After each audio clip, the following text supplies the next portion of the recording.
bangsa asing yang datang ke Indonesia seperti Portugis, Spanyol, Belanda, dan juga Inggris. Yang kedua, menceritakan kembali bagaimana perjuangan bangsa Indonesia melawan imperialisme dan mencapai kemerdekaan, lalu merefleksikan semangat juang para pahlawan, meneladani perjuangan dan sikap-sikap pahlawan. Nah, selanjutnya di sini ada sebuah percakapan nih. Ada yang mau bantu ibu bacakan percakapan ini? 6 anak ya, tapi ini 5 ya. Yang satu ibu. Mulai dari ibu dulu ya. Ya. Dibaca dari sebelah kiri. Nah, kapal itu kira-kira mengangkut apa ya? Kata pamanku, kapal itu mengangkat cengkeh. Mengapa cengkeh-cengkeh itu mereka angkut? Mungkin untuk dijual lagi di negaranya seperti dulu. Oh, maksudku ketika kita dijajah dulu ya. Oke, terima kasih. Nah, ibu mau bertanya nih, siapa yang pernah ke pantai? Saya. Melihat apa ya? Apakah pernah melihat kapal? Anak-anak berpikir kapal itu kapal apa? Kapal layar. Betul, nelayan. Jadi anak-anak, ratusan tahun yang lalu Indonesia itu pernah kedatangan kapal-kapal besar. Tapi kapal itu bukan kapal seperti sekarang kapal nelayan.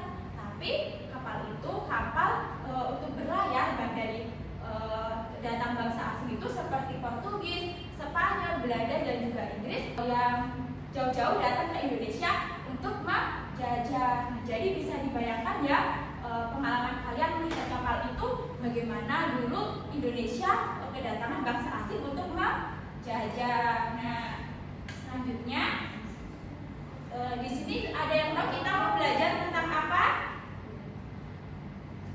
Kedatangan bangsa asing ke Indonesia. Betul. Sebelumnya silahkan anak-anak simak videonya terlebih dahulu ya. Ya, Bu. Tiap kali kita dengar kata penjajah yang ada di bayangan kita pasti sosok berkulit putih berhidung mancung dan berkulit sebar. Iya, itu karena 5 dari 6 diantaranya berasal dari benua Eropa. Tapi pertanyaannya, kenapa kebanyakan bangsa Eropa yang nyatanya bukan cuma kita tapi bahkan hampir seluruh dunia? Dan kenapa bukan kita yang berjajah? Oke, kita mulai jawabannya dengan mundur lebih dari 500 tahun belakang. Jadi ceritanya semuanya benar. Bangsa Eropa dan Asia dulu berdampingan. Pasokan rempah yang dikirim pedagang lewat jalur sutra pun lancar jaya. Tapi itu semua berubah ketika negara api ketika Kaisar Ottoman berhasil menguasai Konstantinopel. Akibatnya jalur perdagangan ditutup dan bikin Portugis, Belanda, dan Kaisar Jerman bergerak karena kehilangan pasokan rempah yang mereka cintai. Dan karena nggak bisa hidup tanpa rempah, mereka mulai mencari di mana negara setara masih berada. Era kolonialisme dimulai dan sisanya adalah sejarah.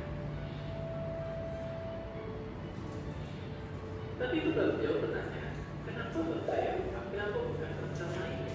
Dan menjajah bangsa mereka pernah menguasai hampir seluruh dunia. Lihatnya dari ratusan negara di Indonesia ada cuma negara penduduknya dikuasai atau dipengaruhi sama orang berlebihan jiwa. Nah, kalau disimpulkan ternyata dari banyak faktor lainnya bisa dibilang ada satu dugaan penyebab besar, yaitu adalah faktor geografis. Ya, menurut orang ini, dataran Eropa bisa dibentuk tanah yang merupakan sumber pertanian dan peternakan yang melimpah, yang bikin mereka beralih dari zaman berburu dan merampok jadi cocok tanam dan ternak. Bukan cuma itu, di Eropa tekanan kompetisi politik di sana itu kuat banget. Eropa selalu penuh dengan persaingan-persaingan sengit kerajaan dan penguasa. Kita bikin teknologi persenjataan berkembang besar hingga akhirnya dominasi Indonesia. Dari sana juga mereka bisa berlayar di kilometer jauh yang ke berbagai penjuru dunia untuk berdagang lalu menguasai peradaban lainnya. Oke, kalau disimpulkan karena Indonesia yang relatif lebih adem ayem, kondisi geografis dan kompetisi politik orang Eropa bikin mereka berkembang, belajar dan pada akhirnya menjajah. Sekarang menguasai wilayah negara lain yang menggunakan zaman tapi jelas meski bukan zaman kolonial, berjuang itu mesti tetap dilakukan agar kita jadi bangsa yang agar kita bisa jadi pahlawan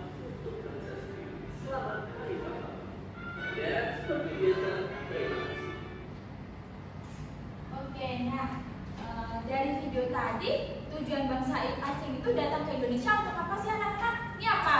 Rempah. Iya, untuk menguasai rempah-rempah. Jadi ibu di sini bawa rempah-rempah, ada apa saja? Cengkeh. Iya, ada cengkeh, ada pala, ada kemiri, betul. Manis. Betul. Nah, yang pernah bantu ibunya masak pasti sudah tahu ya. Salah satu rempah-rempah ini untuk bumbu masak. Nah, jadi Indonesia dulu sangat kaya rempah-rempah anak-anak yang bisa bernilai jual tinggi, sehingga bangsa asing itu datang ke Indonesia untuk ingin menguasai rempah-rempah tersebut. Sampai di sini paham?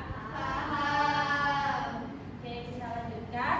Jadi selanjutnya kedatangan bangsa Portugis. Bangsa yang pertama kali datang ke Indonesia yaitu Portugis. Nah, awalnya bangsa Portugis datang ke Malaka untuk melakukan perdagangan, lalu menemukan wilayah Maluku dan menguasainya sekitar 1 abad. Lalu Portugis mengalami berbagai perlawanan dari kerajaan Malaka yang tidak mengizinkan Portugis menguasai daerah Malaka. Portugis berhasil mengalahkan kerajaan Malaka atau sekarang wilayah Malaysia dan menyebabkannya kerajaan Malaka jatuh ke tangan Portugis pada tahun 1511.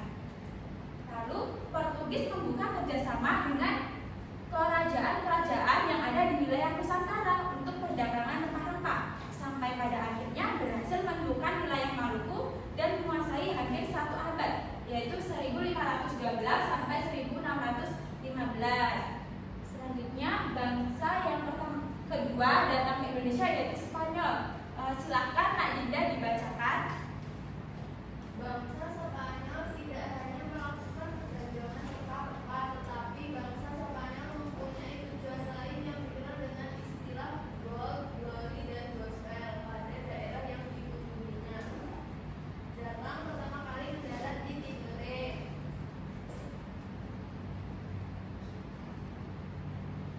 Pada saat kedatangan bangsa Spanyol tersebut di Maluku sedang terjadi persaingan antara kerajaan Ternate dan kerajaan Tidore. Kerajaan Ternate mendapat dukungan dari bangsa Portugis dan kerajaan Tidore mendapat dukungan dari bangsa Spanyol. Akan tetapi seiring perjalanan waktu, rakyat Ternate dan Tidore menyadari bahwa sebenarnya mereka dirugikan dengan kedatangan bangsa-bangsa asing, Portugis dan Spanyol, sehingga mereka melakukan perlawanan dan berusaha mengusir bangsa asing dari wilayahnya. Nah, jadi tujuan bangsa Spanyol tadi masuk ke Indonesia yaitu untuk mendapatkan good, glory, dan juga gospel. Good itu kekayaan, lalu glory itu kejayaan atau kekuasaan, dan gospel itu untuk menyebarkan agama meskipun disalahgunakan untuk menjajah. Terima kasih Dinda. Lalu yang ketiga kedatangan bangsa Belanda. Mendarat di Banten tahun 1596. Belanda melakukan pelayaran lagi sampai menemukan tujuannya, yakni daerah timur Indonesia yang terkenal dengan penghasil rempah-rempahnya. Pada awalnya, bangsa Belanda datang memiliki tujuan yang sama dengan bangsa sebelumnya, yaitu berdagang. Namun seiring berjalannya waktu, bangsa Belanda ingin menguasai perdagangan di daerah Banten, sehingga terjadi perlawanan dari rakyat Banten. Lalu yang terakhir, bangsa Inggris. Awalnya semua bangsa Eropa yang datang ke Indonesia itu untuk berdagang dan juga ingin mendapatkan rempah-rempah. Tapi seiring berjalannya waktu, mereka menginginkan keuntungan yang lebih, yaitu dengan memonopoli perdagangan. Selanjutnya, silahkan Nak Nurul dibacakan. Kekuasaan Belanda di Indonesia. Bangsa yang menguasai wilayah Indonesia paling lama yaitu bangsa Belanda. Bangsa Belanda melakukan penjajahan selama hampir 350 tahun. Keberhasilan Belanda saat menjajah Indonesia. Pertama, pembentukan VOC.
Belanda perlu memberikan peningkatan kesejahteraan pada rakyat Indonesia. Nah, politik etis ini digagas oleh Konrad Theodor van der Venter. Politik ini dijalankan pada tahun 1890, yaitu dengan melakukan memberikan pendidikan pada rakyat pribumi, membuat irigasi dan juga transmigrasi atau perpindahan penduduk.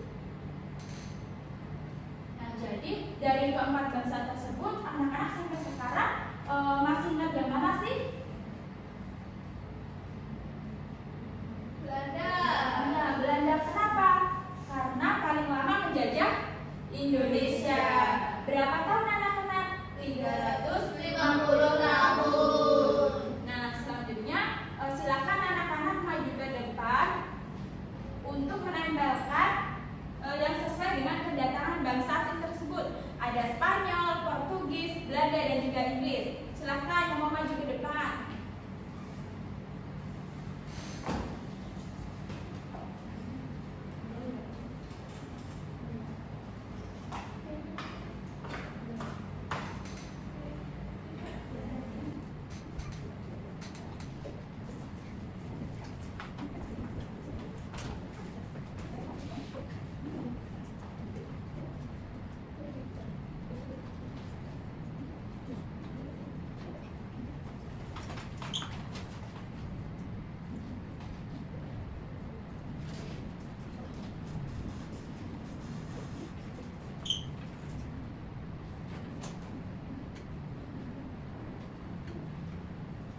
Kita koreksi bersama-sama ya. Ya, Bu. Nah, apakah ingin monopoli perdagangan di Indonesia dan terjadi penjajahan itu di Inggris? Betul ya? Betul. Lalu sedang terjadi persaingan antara kerajaan Ternate didukung Portugis dan Tidore didukung Spanyol. Terjadi perlawanan dari kerajaan Malaka yang tidak mengizinkan Portugis. Betul ya? Betul. Betul. Lalu datang ke timur Indonesia yaitu Tidore Maluku. Setelah menyadari Ternate dan Tidore dirugikan, mereka melakukan perlawanan dan tujuannya yaitu good, gospel, dan juga glory. Apakah di Portugis? Salah ya, salahnya di Spanyol. Lalu tujuan awal yaitu berdagang dan ingin menguasai perdagangan di Banten. Soalnya ada politik etis, VOC, dan juga politik balas budi. Apakah di Belanda? Betul. Oke, selanjutnya Ibu akan bagikan kalian LKPD. Ibu akan bagi kalian menjadi 2 kelompok.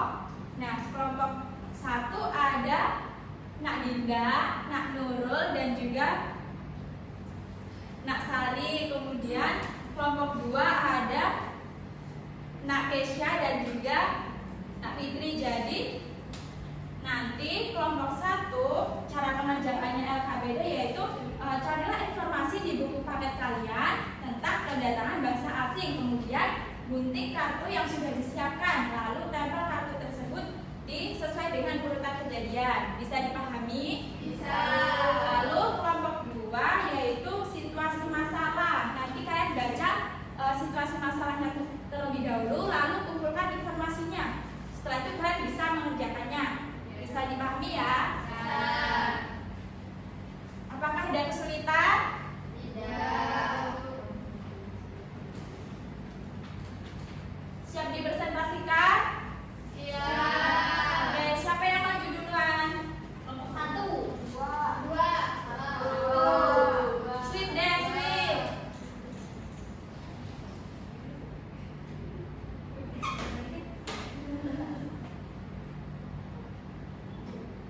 Siapa yang menang? Kelompok 1. Yaudah, kelompok 2 dulu, karena kalah kan?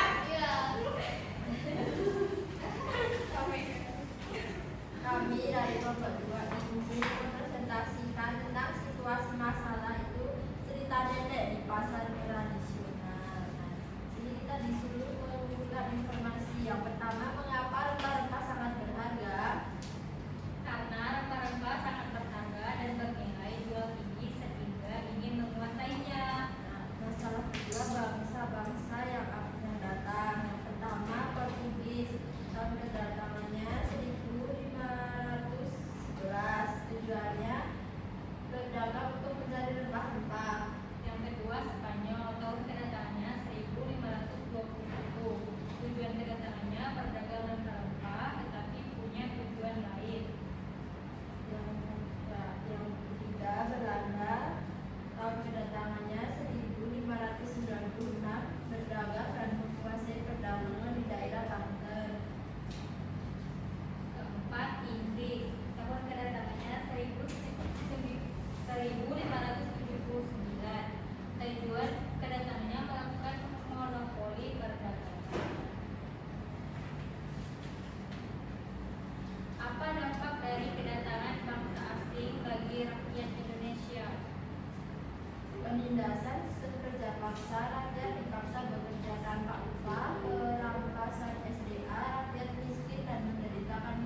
Misalnya, kalau gini nanti kalian lompat ke samping, kalau gini nanti kembali ke tempat, kalau gini maju ke depan, lalu kalau gini mundur ke belakang, kalau gini nanti gini-gini ya.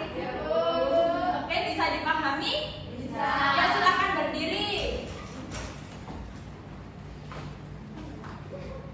Kita mulai 1, 2, 3. 1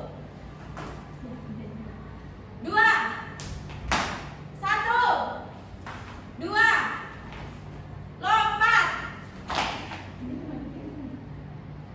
Gini. Gini.